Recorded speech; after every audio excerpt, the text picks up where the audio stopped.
Joining me now is someone who agrees with those voices you just heard, immigration attorney Francisco Hernandez. Francisco, thanks so much for being here.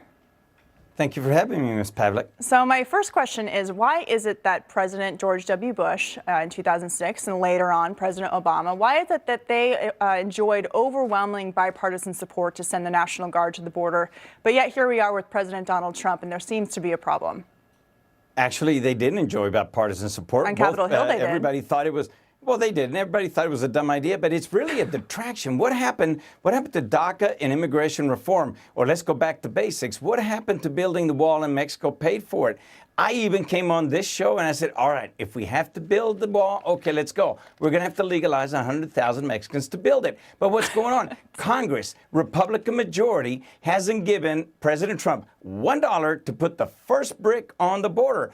Are we forgetting about that? Now we're going back on the boogeyman about sanctuary cities? Congress just passed $1.6 billion for the wall. So what are you saying? No, that's to repair the parts that fell in 2002 when we started to build it. Border Patrol did an update last week, Francisco, and said, yes, they're repairing old parts of the wall, but they're also starting to build new wall in sectors they've been requested to by local Border Patrol agents on the ground. We haven't even started the legal proceedings for eminent domain. But what happened, even if you build a wall, all you're doing is locking in the 11 million law-abiding, hard-working people that love America. I've told you this before. Nobody loves America as much as undocumented immigrants. Then they should become citizens.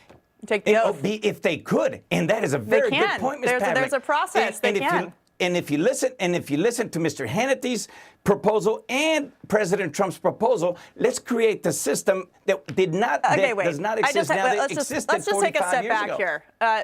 President Trump, you just mentioned DACA, offered to give 1.6 illegal aliens in this country not only amnesty, but a citizenship, a path to citizenship.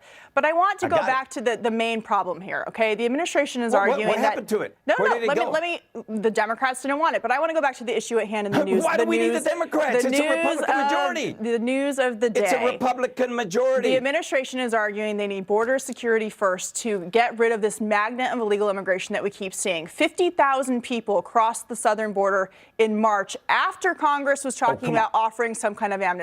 I want to go to President Trump, and then I want you to respond. He was talking about the National Guard today, and then I'm going to get your response. Ms. Pavlik, didn't he just last month say that it was we're going to listen to the president, law? and then I'm going to have you respond, okay? He talked about the National Guard today.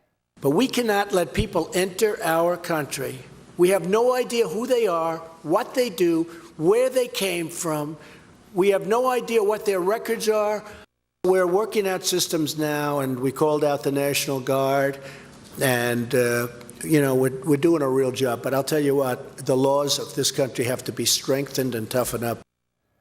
What's wrong with that? Wanting the United States of America, the Mexican ambassador today to America actually said that we have a joint interest in making sure our border is secure. So what's wrong with what the president said? Oh, I don't care what Mexico thinks. But you know what the magnet is? For us and for the rest of the magnet, we are hiring him, Ms. Pavlik. You and I, every time we go get a cheaper roof, a cheaper road, a cheap plate of enchiladas, we are the magnet that brings them. The other governments expel them. We're hiring them. We're at least 50% responsible, and I don't care if we offend other countries. But let's get on to creating a system where these folks that want to work hard don't commit any crimes. I think you're conflating two issues. We're talking about the president calling up the National Guard to go on the border. That is the issue here. We're not discussing this issue of amnesty, which I know you want to come first. But for years, people have been promised that they would have border security in exchange for amnesty. That has not worked. So the administration is doing the opposite now, putting border security first. Why is it that President Trump does the same thing as Bush and Obama, and your side of the political aisle thinks it's something new, that it's unprecedented, that it's unnecessary?